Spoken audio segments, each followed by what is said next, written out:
दोस्तों, आज भी हम ऐसे समाज में जी रहे हैं जो आज भी पुरुष प्रधान है।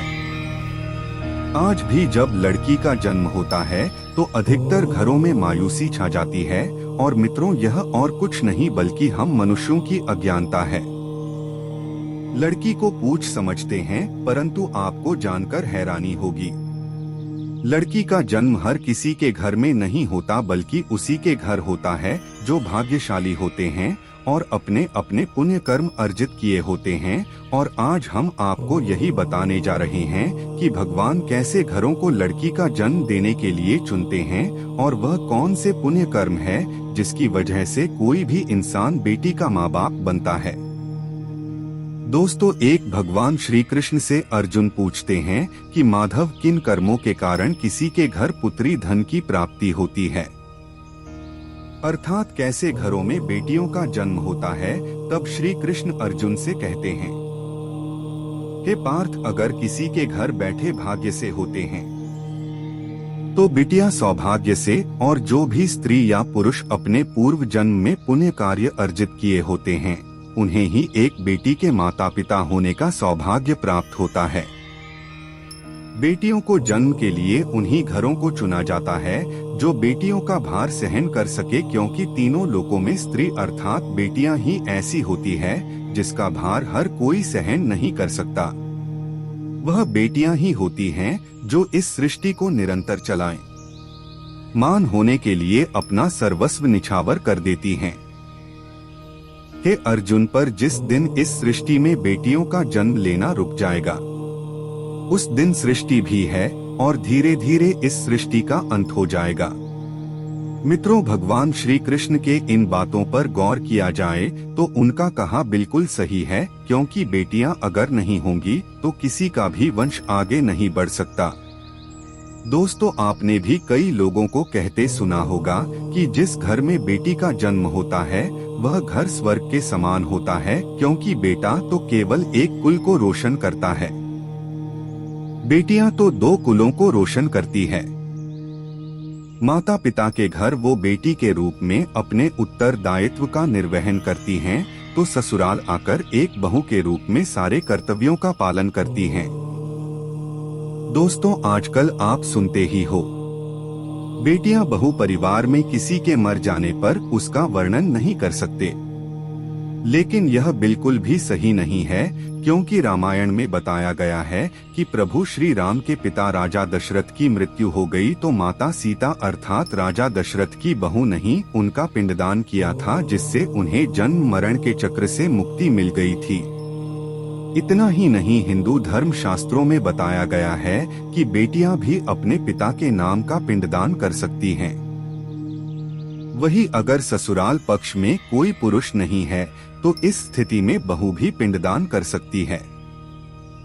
इसलिए मित्रों, वह लोग बहुत किस्मत वाले होते हैं जिनकी घर में बेटी जन्म लेती है। वही वह परवल किस्मत के होते हैं जिनके घर एक से ज्यादा बेटियां होती हैं। शायद यही कारण है कि बेटियों को लक्ष्मी कहा गया है। दोस्तों, बहुत से लोगों की सोच यही होती है, बेटी है तो बिना समय गवाएं और इस पर पढ़ाई में पैसे लगाएं, जल्द से जल्द शादी कर दो। लेकिन यह सोच एक बेटी के भविष्य को बर्बाद कर देती है। जरा सोचिए, एक बच्ची के मन में कितने सपने होते हैं, उसे कुछ करना है लेकिन यह सपने सिर्फ सपने ही रह जाते हैं। इसलिए अपनी बेटियों को सपने पूरे करने देना चाहिए। उन्हें जीवन में हर वह खुशी दे जो उन्हें मिलनी चाहिए। एक बेटे से ज्यादा एक बेटी हमेशा अपने माता पिता के लिए सोचती है। माता पिता को प्यार और अपनापन बेटी ही दिखा सकती है। बेटी के जन्म को एक जश्न की तरह मनाना चाहिए। माता पिता को बेटी को हमेशा एहसास दिलाना चाहिए। क्या बेटी माता पिता के लिए बोझ होती है? मित्रों, बेटी कभी भी बाप पर बोझ नहीं होती। वह सिर्फ अपनी और अपने परिवार की किस्मत बनाने के लिए जन्म लेती है। एक कथा के अनुसार दो मित्र लंबे समय के बाद एक दूसरे से मिले। एक दोस्त ने दूसरे से उसका हाल पूछा तो जवाब में उसने कहा कि मेरे हाल तो एकदम बढ़िया है, और हो भी क्यों ना मेरे 2 बेटे जो है। तभी वह अपने दोस्त से पूछता कि तेरे घर में कितने बच्चे हैं। दोस्त खुशी के साथ बताता है कि मेरे घर में 2 बेटियां हैं। उसका दोस्त भगवान का शुक्रिया अदा करता हुआ कहता है कि मैं धन्य हूँ, मेरे घर बेटियां नहीं। यह सुनकर पिता की आंखों में आंसू आ गए। तभी उसकी बेटी पिता के मित्र से कहती है कि अंकल, भगवान हमेशा भाग्यवान को ही बेटी देते हैं, कभी गरीब को बेटी के रूप में माता लक्ष्मी नहीं देते। भगवान उसी को पुत्री का सुख देते हैं जिसके अंदर पालने की सामर्थ्यता होती है, जो गरीब होकर भी अपनी बेटी को पाल सकता है। एक बार स्वामी विवेकानंद वैष्णो देवी की सीढ़ियां चल रहे थे। बगल से किसान अपनी बेटी को कंधे में बिठाए चढ़ाई चल रहा था। तभी स्वामी विवेकानंद ने कहा कि बाबा, आपकी बेटी का बोझा आपको लग रहा होगा, इसको मैं उठा लेता हूँ और माता वैष्णो के दरबार तक ले चलता हूँ। सबके सामने स्वामी विवेकानंद से कहा कि बेटी कभी भी बाप के कंधे पर बोझ नहीं होती। बेटियां अगर बाप के कंधे पर हों तो वह हर बोझ को हल्का कर देती है। मित्रों, बेटियां कभी भी धन की भूखी नहीं होती, जो सिर्फ मान और सम्मान की भूखी होती है। कौन सा कर्म करने से बेटी के रूप में जन्म लेते हैं? अब सोचने वाली बात है कि कौन सी कर्म के बाद आप किसी के घर लड़की के रूप में जन्म लेते हैं और उनके घर के लिए लक्ष्मी का रूप साबित होते हैं। गरुड़ पुराण में बताया गया है कि जब आत्मा को नया जन्म मिलता है तब आत्मा को शरीर के अनुसार व्यवहार में चलकर अपने कर्म करने होते हैं।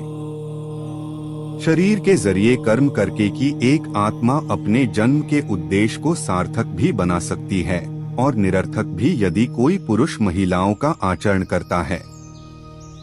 स्वभाव में महिलाओं वाली आदतें ले आता है या वही काम करना चाहता है तो एक महिला को करना चाहिए, तो ऐसे ही पुरुषों का आत्म स्त्री का शरीर धारण करती है। वहीं गरुड़ पुराण में बताया गया है, यदि कोई व्यक्ति मृत्यु के अंतिम क्षण में किसी स्त्री को याद करते हुए प्राण त्यागता है तो वह अगले जन्म स्त्री के रूप में जन्म लेता है।